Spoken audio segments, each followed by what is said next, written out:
Hey everyone, before we start today, can you do us a little favour please? If you do enjoy the podcast, please leave us a few words and a review on Apple Podcast or wherever it is that you're listening to us. This helps us a great deal to continue growing the podcast and our Maverick community. Thanks everyone. Now then everyone, this is the Wedding Mavericks podcast, a podcast for wedding photographers and videographers who want to build successful and sustainable. My name is Jules and I'm joined by Lindsay. And on this episode, we are discussing the cost of living and impact on your business. So, if we are going to be discussing things that are happening in the UK, but we imagine that things are pretty similar in all parts of the world, whether it's, wherever you're listening from. So, the things that we're going to be covering and discussing aren't going to be, they're not going to be kind of specific to a particular area, because I think things are the same globally, or they're moving that way. But we will be referring to, our current situation in the UK and the things that we have experienced previously, and the things that we're currently sort of looking at now. And let's be honest, it's been a crazy week. If you're in the UK, or if you've been watching us from somewhere else on the news. And laughing a lot. And laughing. I mean, the UK, they just look like a right set of bellends right now. It's been in a right mess. The economy here has been in a right mess for the last few months, and hopefully we'll see a bit of a turn from here. Not necessarily like a massive turn upwards, but maybe a turn in the more positive direction than spiraling into oblivion. Yeah. So that is kind of what sparked a lot of us wanting to make sure we did this podcast, because we appreciate that one of the things that's going to be on everyone's mind, because it's definitely on ours, is what on earth you're going to do if things continue getting worse and you're already probably seeing, as we are, changes to the industry which might... they're probably not going to be... It's not just about what happens right now, it's about what happens a year from now, because of how far out we book and stuff. So, talk us through it, Linz. Well, we all remember, of course, don't we, that 2 years ago in 2020, that time, everything else aside for the moment, just thinking about our industry, what happened at that point was devastating for a lot of us. Some of our fellow photographers and videographers who have businesses will not have survived that period. And for others, they would have had to make some extremely difficult decisions and take action just to be able to make it through and kind of come out of the other end.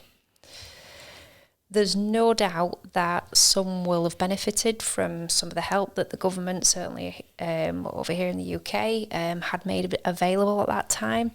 Maybe that was even the thing that actually kept your business afloat. But maybe there's also those of you who did not qualify for any help. We didn't. And this, we've talked about this in a previous episode when we kind of talked about our journey through that. But, in a nutshell, that meant that we had to give up the studio that we had. Our business had we were in a period of growth and we sort of had plans for the future. But when this happened, the kind of survival strategy for us was about scaling back and adapting to what was in front of us. And so that meant that, along with the studio, I went back and did teacher training and got a job as a teacher for a period of time. And we took on a bounce back loan. And we kind of made adjustments, those adjustments with me not around very much, elsewhere doing the training, Jules not only trying to keep the business running day to day, but now kind of all of a sudden looking after the girls full time, taking them to school, etc., doing what I needed to do with them, whilst trying to, like I say, single-handedly sort of keep the business running. But those were the adjustments that we kind of assessed were necessary, and those are the decisions that we made. And thank goodness we managed to kind of come out the other end of the COVID restrictions in that period of time, and actually still have a business, having kind of ridden the wave of the postponements, some new bookings that were all crammed into the last 6 months of 2021, and then into this year, into 2022.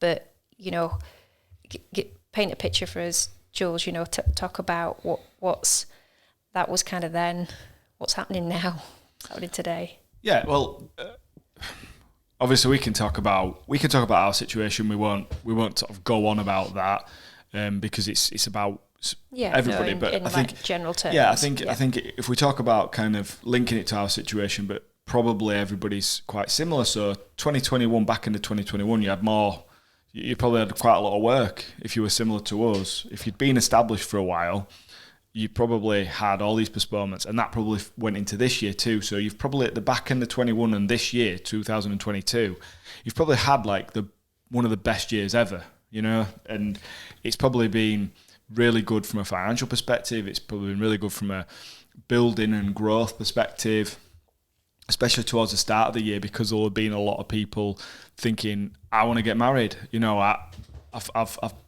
put my life on hold for a year or two. So whether they were already planning a wedding or whether they decided they got engaged during kind of the COVID pandemic and they wanted to kind of get married and stuff, so they were making plans. So it's all been very busy. And what I've seen, what we've experienced this last sort of few months is that it's been a really incredibly busy summer, but things have started to slow down from a new booking perspective. And what you can understand that people are going to be listening to the news and thinking, this doesn't sound very good for, you know, these big kind of life things like buying houses and getting married and buying new cars, you know, big extravagant purchases or expenditures. So, you know, the economy in general looks quite bleak at the moment. And that's happening around the world, particularly in the UK. And at the moment, people have jobs and they're secure, but all their costs of living are going up. So costs of living are going up. At the moment, people have got jobs. But as we're going to go into a recession, now this isn't definite, but the potential is we start to see people, companies, bigger businesses, public sectors cutting back. And by doing that, that means people start to either lose their jobs or lose hours at work or salaries reduce, things like that. So in general, we start having this general downturn. People's spending behaviour on the back of that and on the fact that everything's so expensive goes down. And this is all we've got going on in the news, is how are people going to heat their houses and pay their electricity and gas bills, and how are people going to be able to afford food. And when all people are talking about is those essentials, the idea of spending tens of thousands of pounds having a wedding, that doesn't, you know, I'm not saying people won't get married. What I'm saying is the idea of that just becomes less attractive in general. So we'd have to be all really naive to think that this isn't going to impact the industry. How it impacts the industry, none of us will actually know. And me and Lindsay, the last time there was apart from COVID, obviously, we experienced that, but that was a different situation. The last time we experienced a global kind of recession and a UK recession like this, like the one we're probably going to experience now, although that one probably wasn't as bad as what this one might be, was in 2008.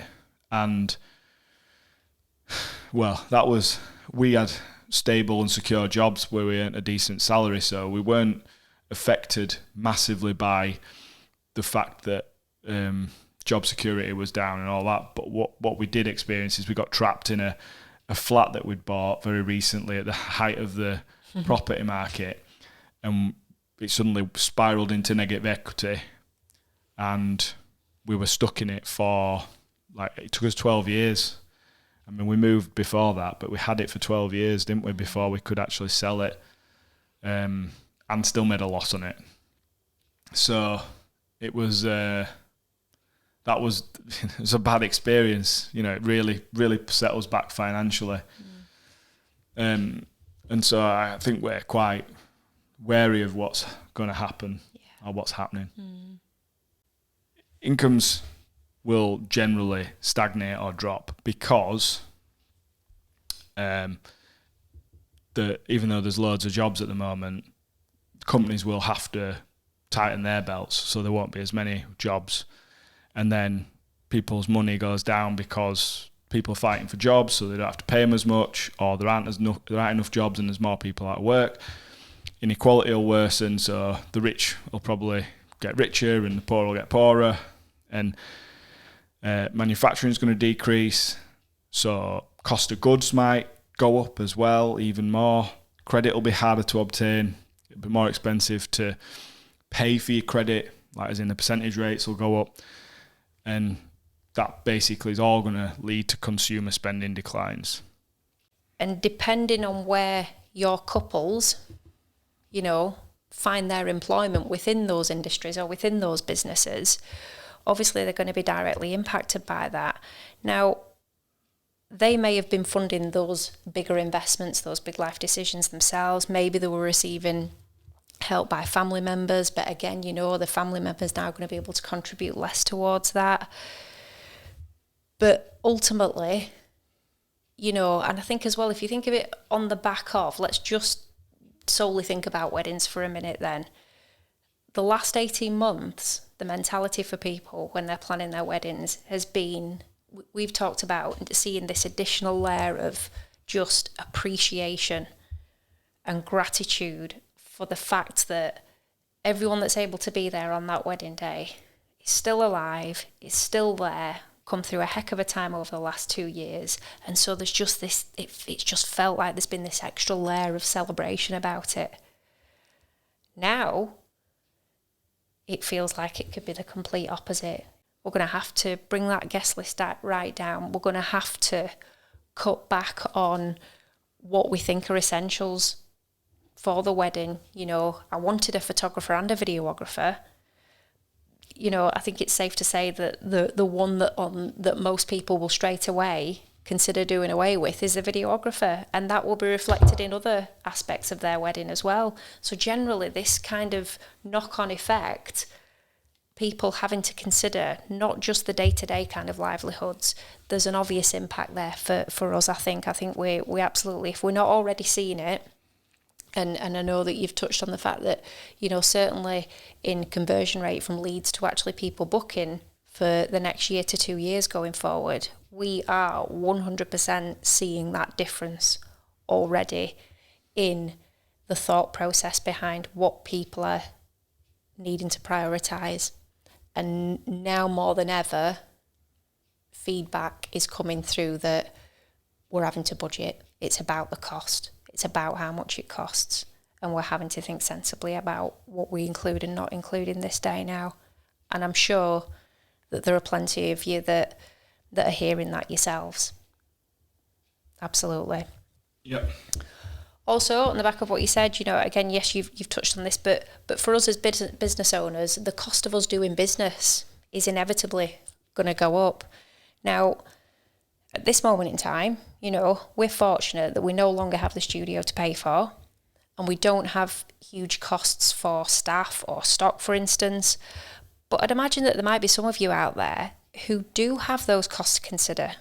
And for some of you, maybe it was towards the end of the COVID restrictions that you decided to go all in. Because that would make sense if you were in a position to do so, with it getting much busier. Yeah, absolutely. You know, maybe you were one of the ones that left full-time employment to go full steam ahead on your wedding photography or videography business. Or maybe it was a case of you made a big investment for your business. So maybe you looked at premises, maybe it was equipment, maybe it was even a vehicle for the business that you took on. But what do all those things mean for you now? Was there a cost in financing those things in the first place? Are you now currently tied in for a period of time? Are you stuck with the payment? You know, rent on a premises, for instance. We're yet to see what landlords start to do with whether it's residential or business premises. As their costs go up, absolutely. What even though, if, like us now, you don't escape it even if you work from home. You know, we are seeing, you know, again, the information that you hear in the news and the press and social media even, you know, there's now consideration that, oh, well, actually, for all the good that work from home brought, actually, is it going to cost you more on your own utilities? You know, fair enough, you might not have the rent or the business rates to pay or the insurance for a premises, for example. But on your own utilities at home, think of all the things that you're going to be charging, all those devices you're going to be charging now on a regular basis. Think just the heating. I mean, as we get into winter. We've got a smart meter, so since the prices kind of went up, we've been looking at, and I only said to you this morning, didn't I? I said, like, yesterday we had the heating on quite a bit, because it's half term holidays, the kids were at home, and it was like, it's not even cold yet, not really cold anyway. No. And it was like, it like almost trebled the cost of how much the heating bill was compared to this time last year. You know, real figures in terms of like daily spend. And so you might actually see us doing this podcast wrapped in blankets with blue faces, because I tell you, I don't know if you can edit while your teeth are chattering, but that's what's happening, because we ain't having that heating on while we're working this winter. We're going to go sit in a coffee shop and buy one coffee for a day, because that's going to be cheaper than heating at home. But yeah, absolutely. So whether you are in that position where you're working from home, it might just be yourself that you're thinking about, or whether you have slightly more in terms of your assets, or you know, a business premises or vehicles, as I've said, the cost of maintaining those things is increasing across the board for us. Yeah, so I mean, in general, small businesses can find it a bit more difficult to adapt to these situations in general. Now, that does sound counterintuitive, because you would think, well, if it's a small business, it can, you know, it's easier, it's quicker to make changes. But if you have got overheads and you have got expenditure that you can't really get rid of, to, you know, it's essential to running your business, which we're all going to have.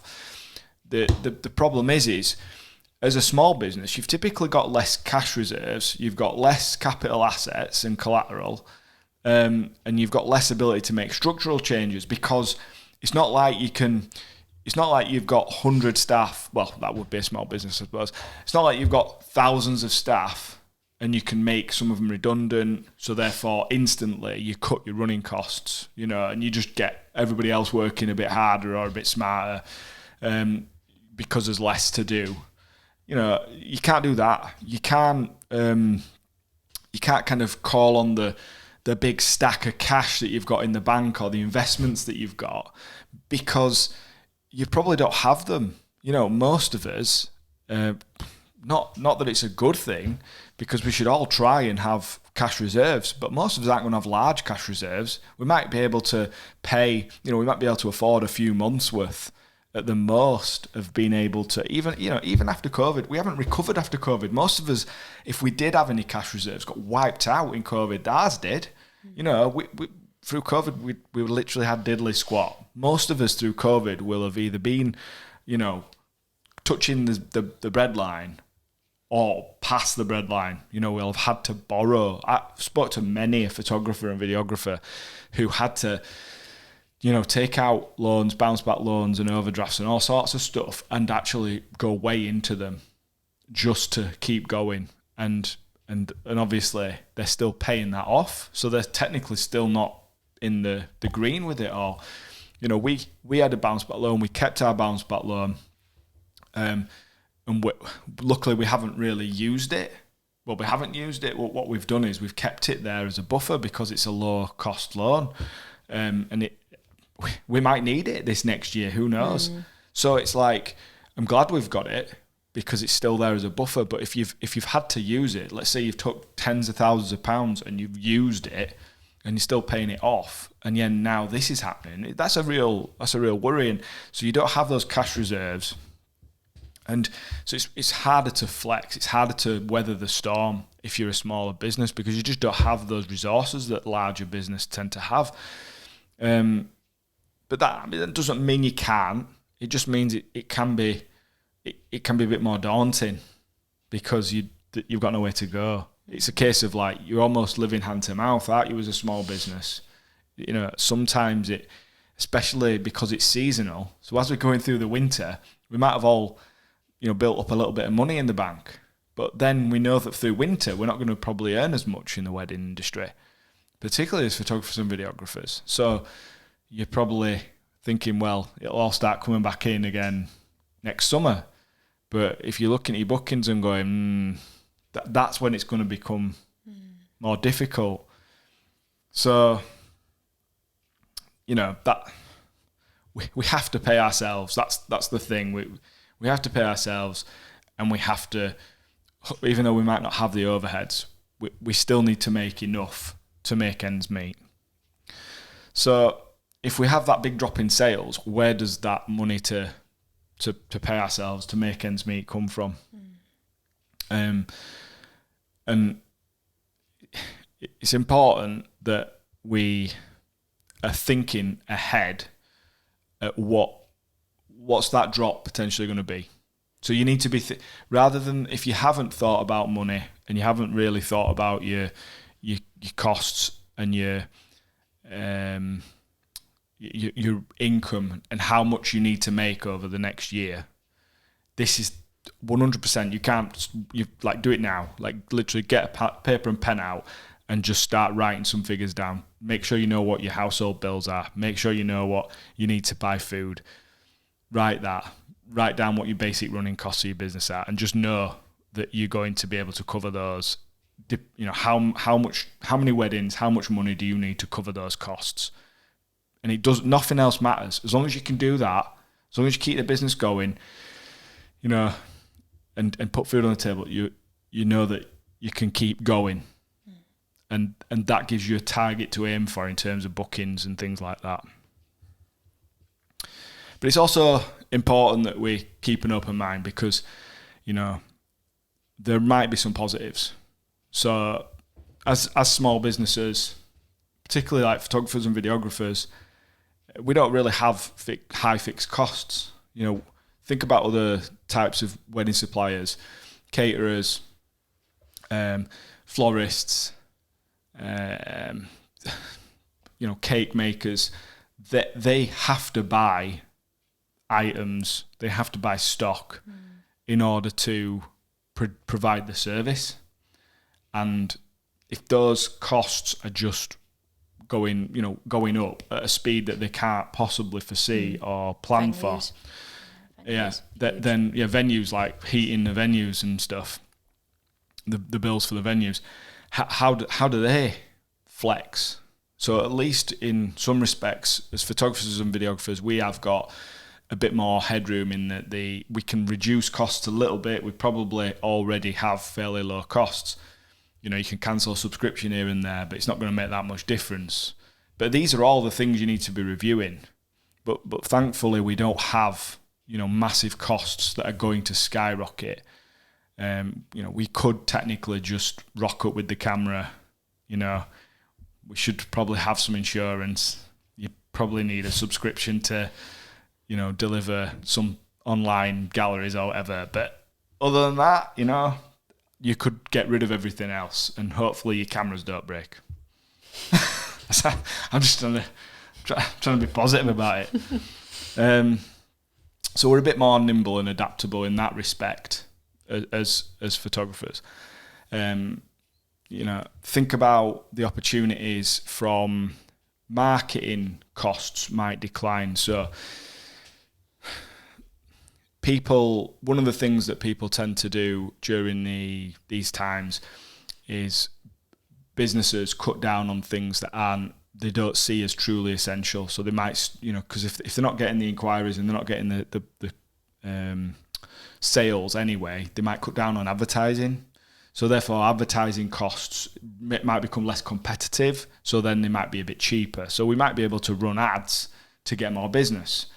Just as a side note, I saw today that Google, their shares fell 7% today because they've had a massive decline, or not decline, but a decline in their profits. As in, they're still making money, but they've really shot down. So their shares fell. So there's obviously already a change in that market. So there is an opportunity if you've got any money available that you're not going to need for something else, that you can run ads and try and capitalise as we start to move through this on the market that will be looking for somebody who to do their wedding. And it's not pleasant. It's never a pleasant thing to think about other businesses going out of business. Other people in the industry struggling. But if you are able to make it through these difficult times, there might be opportunities on the other side. So we could end up, seeing that the people that don't make it through, it basically means that the market is a bit more open and there's less competition. So at the other side, as the economy starts to grow again, at the other side, people start to kind of, everything starts to get better and people get married again. There might be less competition. There might be more opportunities for your business if you kind of make it through this. Which sounds really depressing, I know, but you've got to think about the now, and I do think that it's about survival. But I also think you wouldn't be being savvy and business smart if you didn't have a plan for what you do at the other side of this. Sorry, that's all right. I'm doing my hand talking thing. And just naturally keeping an eye on your competitors and having a grasp of, certainly within your local area, who, let's say geographically just alone, who are your nearest sort of competitors. You should always kind of be striving to keep on top of that information anyway. So, yeah, fair point. But, okay, so in response to this then, we have to adapt or die. And I'm not quoting Rishi Sunak from his speech this week, because I said that last week at the end of our last podcast. He got it from you. He was listening to the podcast. There you go. That's what it is. But yeah, absolutely. Our response needs to be a proactive one, okay? Instead of curl up in a ball, burying our head in the sand and thinking, oh, no, I'll be fine, I'll get through. No, we need to tackle this head on, and we need to be prepared to adapt to be able to get through these times and still have a business at the other end. So Jules has pinched my lines again, but as I already touched on the fact that the importance of knowing your figures, and I would just add to that coupled with this is that I would say not only your financial figures, but I think it's extremely important to be able to reflect back on what your conversion rate was. Data. I put that word in there as well. Sorry, you know me that I love my data. So, yeah, having an understanding of what the conversion from leads to actual bookings was. Let's say at this time last year.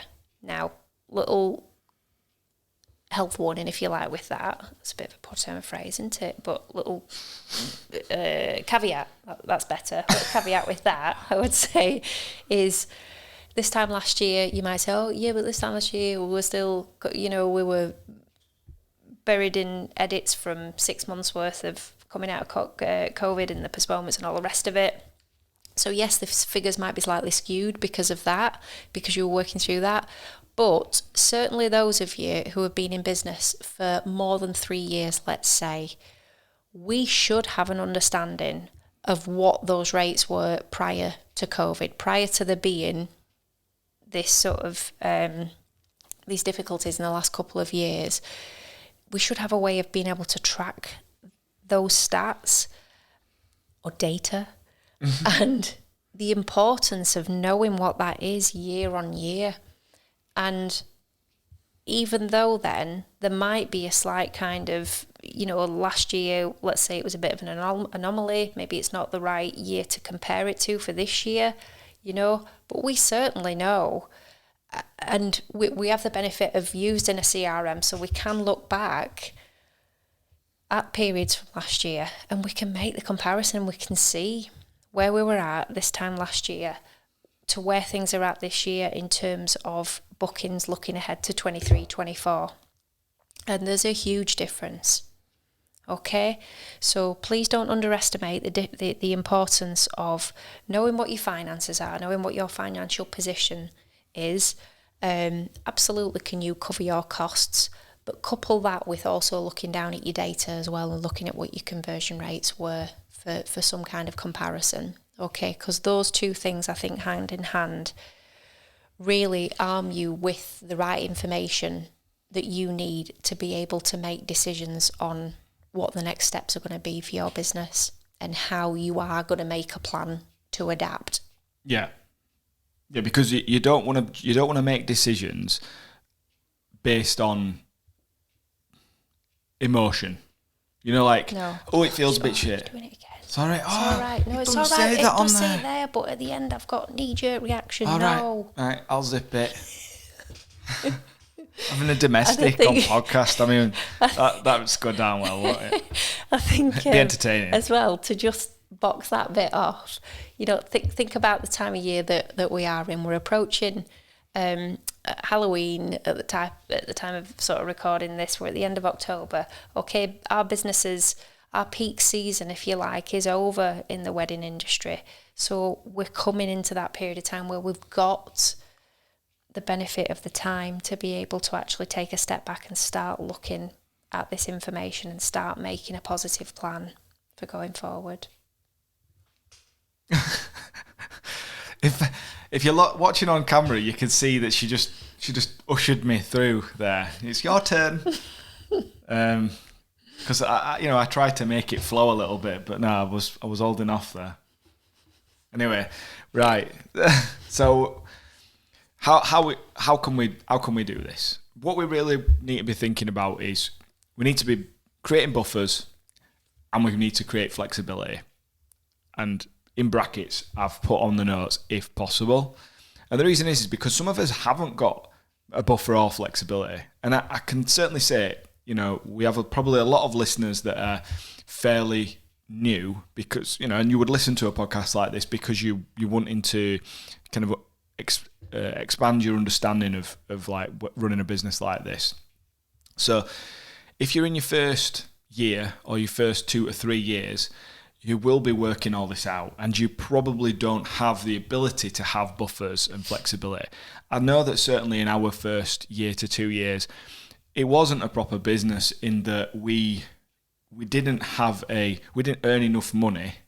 And this is why everybody in the first couple of years isn't really charging enough, because you're trying to build your portfolio up, you're trying to build your experience up, and so you don't have the knowledge, you don't feel like you've got the confidence and the ability to necessarily charge what you should be charging, and therefore your business is running more like an experiment, really, and an experiment / side hustle. And I know that we were just putting all of the money straight back in. So we weren't living, even though we weren't really doing anything else. We were fortunate that we had other bits of income, but we basically were putting everything back in, buying new equipment, advertising. We ended up getting the studio, but that's a separate thing. And we didn't really run it like a proper business until like a little bit before COVID happened. And you don't have any flexibility. If like all of a sudden everything changes, You don't have a lot of money in the bank because you've been spending it on stuff, and you don't have the flexibility to go, well, I've been charging this much, so maybe I can reduce my prices, or I've got a good quality of work and I've got good inquiry networks, so I can increase my prices and try and kind of increase my buffer that way by earning more, or by knowing that there's a drop off, and so I'll just reduce my prices but knowing I'm still getting the inquiries, so I can just book some more that way. You don't have those flexibilities, so you need to think about this stuff. That's from a kind of proactive perspective in terms of sales. Mm-hmm. Yeah. But there's other things we can do. So if we're now thinking more about those of us that have been in business for a while, we need to reduce expenditure. So whatever we don't need to be spending right now. So today, the Sony A7 A7R5 came out. There's that many chuffing Sony cameras now that I can't... I'm a right geek when it comes to camera equipment. I can't even get my head around what they're all called. The R5 came out, and it's like, I saw it. I was like, it's $4,000. Oh my God, look at this camera. It's amazing. Right? No. Right? This is not the time. Unless you happen to have had a proper bonanza year and you're like, well, the taxman's just going to take it all off me if I don't spend it. You do not need to be buying equipment right now. You only need to buy equipment if it breaks and you can't fix it. Mm. That should be the only reason. Because, you know, we all, if you're like me, you love new gear, you love new cameras. I'm always trying to convince Lindsay that we need this new thing. But if you're running a business, especially in times like this, you can't afford to... You can't afford to be buying stuff that you don't need. So you've got to be really, really specific. If you don't need it, it don't get bought. So don't buy shit you don't need. And think about, you don't need to be upgrading either. Like, so it's good to upgrade and keep up with your equipment in terms of every few years. Think, well, I'm getting a bit behind now on what there is, and is my gear holding me back from improving what I can actually do? Mm-hmm. But that argument goes out the window at moments like this too, because you just need to keep it bare essentials. So save money by not spending it on stuff that you don't need. Look at what look at what items are really essential that you spend in your business. Look at what subscriptions you've got. Look at the other expenditure. What do you really need? We've probably all got like a 10 quid cloud storage, or like some sort of subscription we don't really use, or that there'd be an alternative that would be half the price. But we don't do that. We don't make those changes because it's too much effort. It's a hassle to do it. I've been using that for this long. It's just going to take me ages to sort all that out. So you just keep paying it. And if it's 10 quid a year, it's costing you 120 quid. If it's 20 quid a year, it's 240. Yeah. Sorry, no, I was just going to say... You're going to start listing the ones that we've got. No, definitely not. No, be aware of your auto renewals on your subscriptions as well. And know that, having just recently seen that our music subscription but that wasn't on auto. Renew. It wasn't on auto, but it's increased in price drastically. By hundreds. So any subscriptions that you do have, just as a side note, check for the auto renewal, but absolutely as well, check what are you getting for your money. If it's essential that you keep exactly the same type of subscription, the level of subscription that you've got, check what the price difference is going to be this time round, whether that's towards the end of this year or early into next year, if that's going to renew, and please shop around if you can as well, because if that had been on auto renew and the change that you wanted to make on it, there would have been hundreds and hundreds of pounds of a difference that would have just gone out of our bank account without us even thinking about it. Yeah. And there's nothing to say that can't happen on a number of things, and it soon mounts up. Yeah. So please be aware. There are others coming up. I mean, there's loads coming up on our web renewals, they're all kind of pre-Christmas, so we're going to be looking through all those.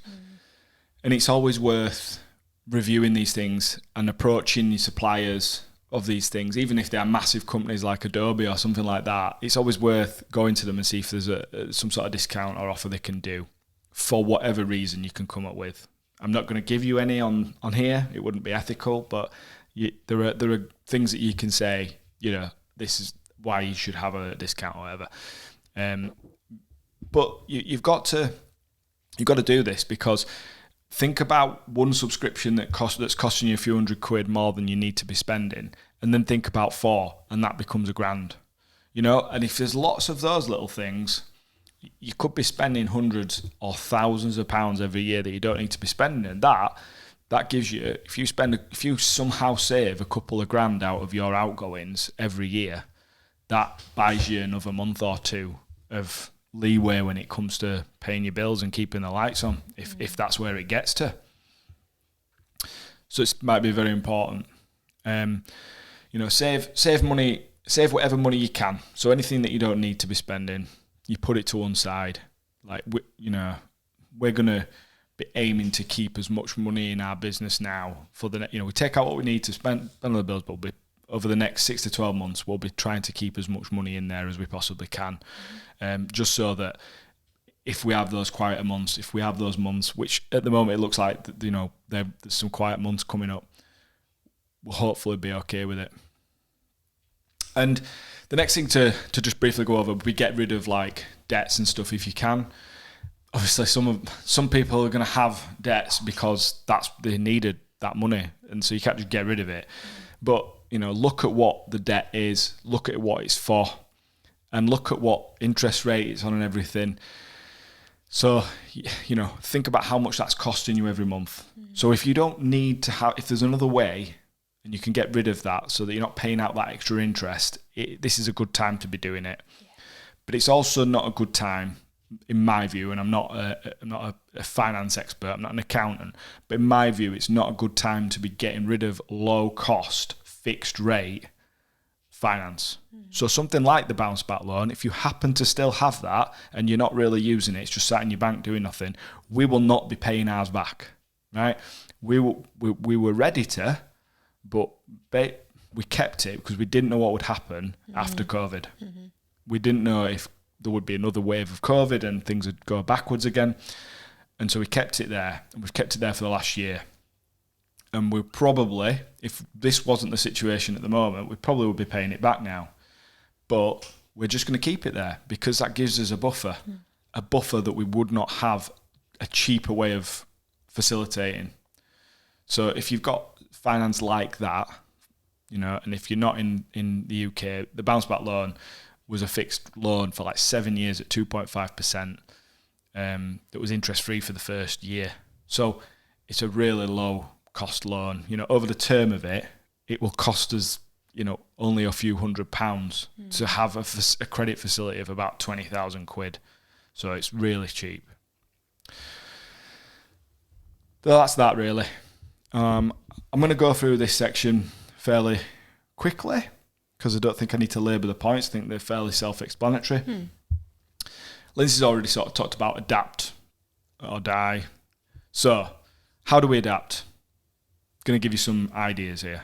We're not going to go into them in masses of detail because we will go into them potentially on other podcasts, specifically this first one. So, diversify your income strands.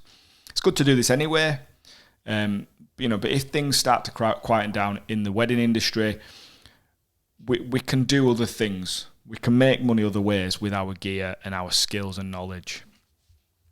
So we will talk about some of these, and we do some commercial work, and we've done all sorts of stuff. Through COVID, we did all sorts of stuff, and we'll talk about it in another episode. But, you've got to be less precious when you're in this situation. And, don't think that just because you're a wedding photographer or videographer, that's all you can do. No. Because you can turn your hand to anything, and if you've got that equipment sat there and it's doing nothing apart from gathering dust and you aren't busy, there are different things you can do. Yeah. And I think as well, just a little reminder on that point of, again, I feel like I say please don't underestimate a lot, but I'm going to say don't underestimate the skill set that you've got, because when you're making Santa Claus videos, that's another story. When, you know, you're a wedding photographer or videographer, the amount of proactive thinking on your feet, responding to changing conditions, people, locations, circumstances, you so quickly need to adapt to on any given wedding day. And I always say, don't forget that you are the supplier that spends the most amount of time with your couple throughout that day. You know, you could be there for anything between 8 to 12 hours with them. Don't forget that. That's a long time. That's a lot of skills that you possess and qualities that you have to offer, and other methods of work that you could apply that to with your cameras. You know, commercial work that you've talked about, working with business clients, maybe a bit of family photography, things like that. These are situations really that are either in a far more controlled environment or span a much less period of time. So family shoots, lifestyle shoots, out and about and things like that, you might spend 30, 40 minutes, an hour with people. So there's lots of different things that you could consider trying when you do diversify, but just remember as well that you probably do one of, if not the most difficult one, the most challenging one in the first place. Yeah. So I'm pretty confident you could do lots of other things. Absolutely, yeah. And that kind of is a nice segue into, you know, maybe you're going to look at other forms of employment temporarily. So we're not telling you to abandon your business, and we're not actually saying go out and get a different job. What we will always say is, and this is how we would play it, this is, both of us do this full time. So this is our only household income. And if needs be, if the shit's the fan, if things don't go how we would hope they would, we wouldn't hesitate in going and doing whatever job we had to do. But you've got a lot of skills. Look about the customer service and people skills that you've got from being, well, hopefully got from being a wedding photographer and videographer. Think about like the any job. You know, if you have to go get another job, think about putting the food on the table and the bills first. And especially if it's temporarily, you come back to this. You keep this going and you come back to it. But you've got to survive first. Yeah? You know, you can't just, you've even said it before, bury your head in the sand. So we're not suggesting that's what you do, but it's never off the table. It should never be off the table. Think about which section of the market you serve. You know, what are your prospects like at the moment? What are your inquiries like? Who are the people? Who's your clients? Who are your ideal clients? We've talked about all this stuff. You know, are your prices correct for your current conditions and your area of the market? And what potential changes in spending habits are you expecting? Can you expect from your target market?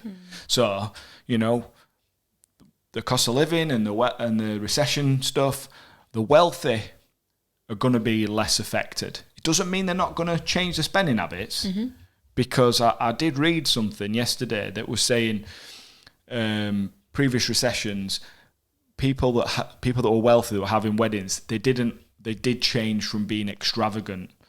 They didn't want to appear to be like taking the piss and flashing their wealth. Right. Okay. In these difficult times, so they dialed back on it. They still had a nice wedding, and they'll still probably hire a good photographer and videographer, but they weren't being as flashy.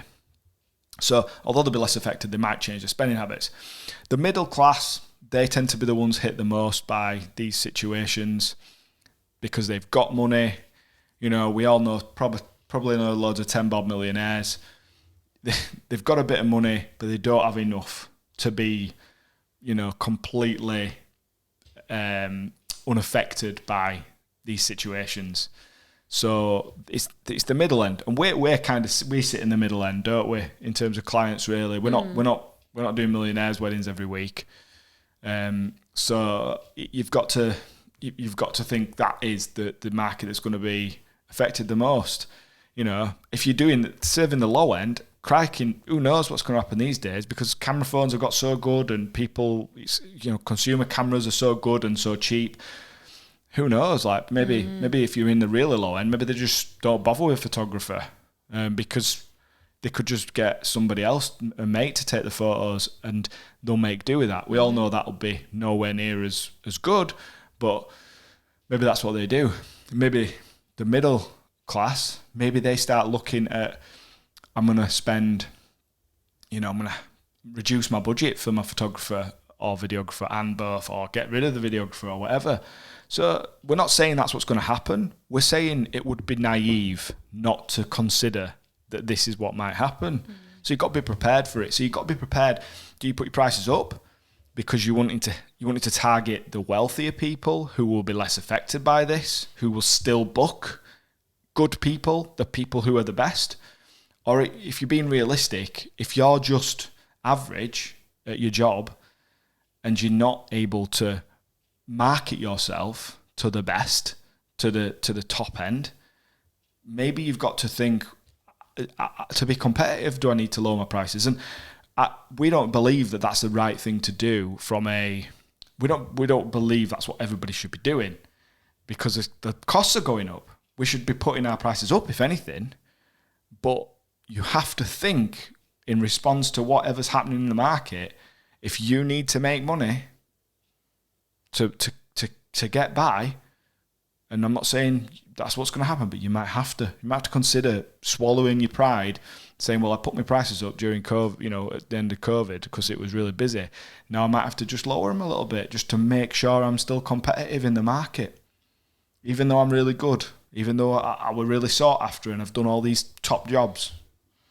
So, think about what you're going to do if clients try to cancel or downgrade. What's your strategy? Make sure your contract's good. Make sure you're taking a good deposit. We've increased our deposit recently because it's more of a deterrent for people not to cancel or try to downgrade. Think about how you structure your packages. We've tried to structure packages structure our offering in a certain way so that hopefully there isn't really anywhere to downgrade to. You'd have to cancel us, and hopefully at this point, if they've booked, they're not going to cancel unless they're not having a wedding. But, we've got to think about that. And you've got to think about your bottom line as well. So if you're thinking about like across the year, and let's say I've got 20 weddings, 30 weddings, whatever it is, and I know that that's going to make me enough money, make sure you've got a buffer in there in case you get some cancellations, because that might happen. Yeah. And just consider, if inquiries go down, what does it mean? Those numbers, Lindsay mentioned the data. I mentioned the numbers earlier. Really do need to know your numbers at this point. We've done podcasts on it, I think around 17, 18, 19, episodes 17, 18 and 19. All about pricing, all about costs, and all about how you kind of predict these things and how you plan for your business. Go back and listen to those. Really important at this point. Really is going to be like the difference between you making it through potentially these difficult times and not. Yeah. So we've kind of come to the end of what we wanted to talk to you about this week, and it kind of came out of, as well, just what's going on in the world. And I think a couple of weeks ago we were considering, over the next few months now, what path do we take on the podcast? And, we'll be we're thinking about the season kind of quietening down for everybody. So there'll be a shift in focus for you towards actually thinking about the business aspect of what you do for a living again. And so just because of, I guess, the chaos that there is in the world at the moment, it kind of felt like the time was right. And, it coincides just with these big changes that are happening in the UK at the moment. But there's no doubt at all that there's an effect across the world, really, an effect across the wedding industry in all sorts of different countries. So we just wanted to address what's happening in front of us all today, and just think about, because we talk about running a sustainable business, and that's not all about constant growth and pushing forward and making more money. And it's not about knee-jerk reactions. It's not about having an emotional response to something in a panic. It's about recognising the times when knowing those figures, those stats that Jules has been talking about, that are to do with the performance of your business, are going to give you the information that you need to make sure that you are making sensible and responsible decisions for the continued success of your business going forward. So if that means scaling back for a period of time, temporarily reducing your prices, maybe instead you're going to increase the value of what you offer for your prices. You might look at taking on more associate shooting, just to try and keep your income up. Diversifying, we've talked about. You might take on a part-time job, or even if you're that person that was thinking, I'm about to go all in. I've got a full-time job, but I'm about to go all in on the wedding videography and photography because I've had such a great summer at it this year. Maybe you want to put the brakes on that, because you want to just consider, okay, what's happening in front of me right now? Not what's happened in the previous few months that I've really enjoyed, but what is now coming down the track. And actually not just looking at the glory from this summer, looking at 6, 12, 18 months ahead, perhaps even further down the line than that. Which is, at times you can't actually see, because some people might be booked out 18 months in advance, but I wouldn't expect people to be completely booked. You know, you'll have some jobs. We've got some jobs that far ahead, but we haven't got the full calendar. You know that, so we can't say 18 months from now. We don't know what's going to happen in the next 6 months, and in the next 6 months is what's going to end up determining 18 months from now. So in this industry, so you really need to. You need to hold, like what Lindsay's saying, just hold off a little bit. Don't make any assumptions based on the fact that you booked out. Maybe you booked out for 2023 because you've been starting up and you've been shooting at low prices, or maybe you're really established and early, because I know some photographers will fill it really early. We do more video than photography, so therefore we usually get booked a little bit later. Most of our bookings come from about now for next year.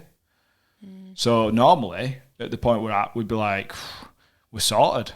But, because we know we'd book quite a few in the next 6 to 12 months for the next 6 to 12 month period. But I'm not expecting it to be like it has been.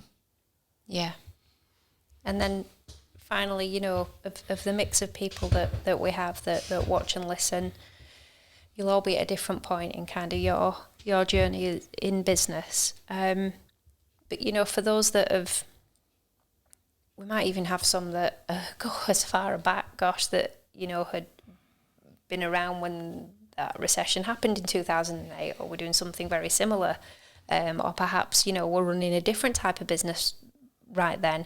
Or we might just have people that have managed to come through the last couple of years, and are just doing brilliantly to have kind of made it so fantastically, to have made it through that and come out of the other side.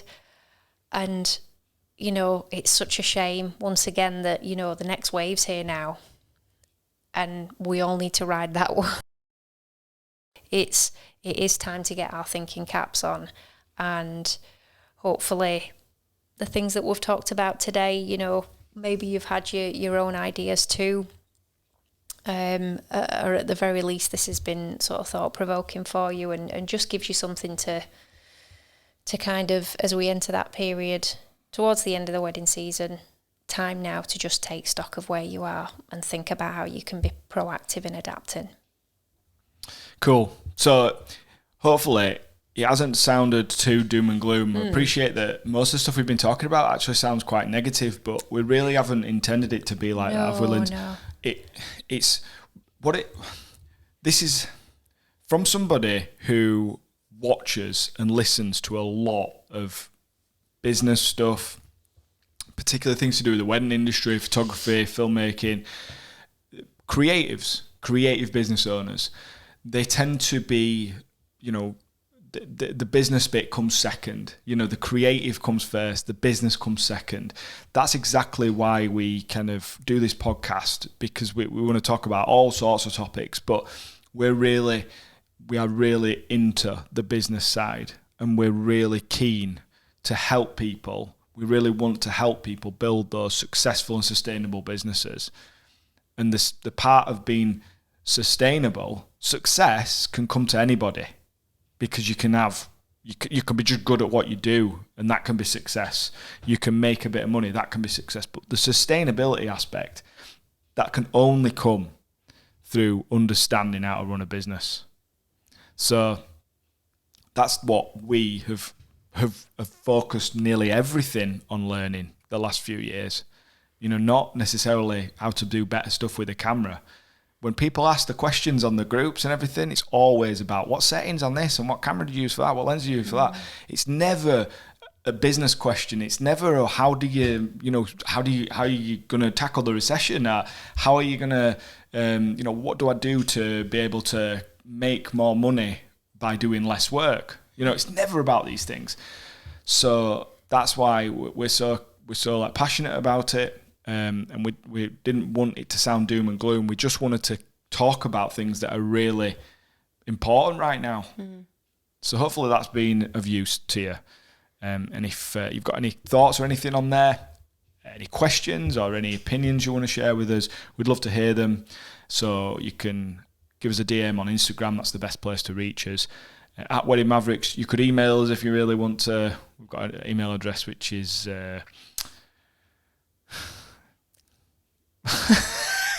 well, that's a bit of a cluster pie.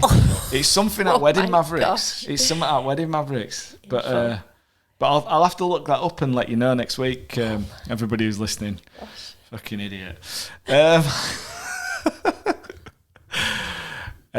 us a rate and review on iTunes or wherever you're getting your podcast from. If you want to help us out and grow the podcast.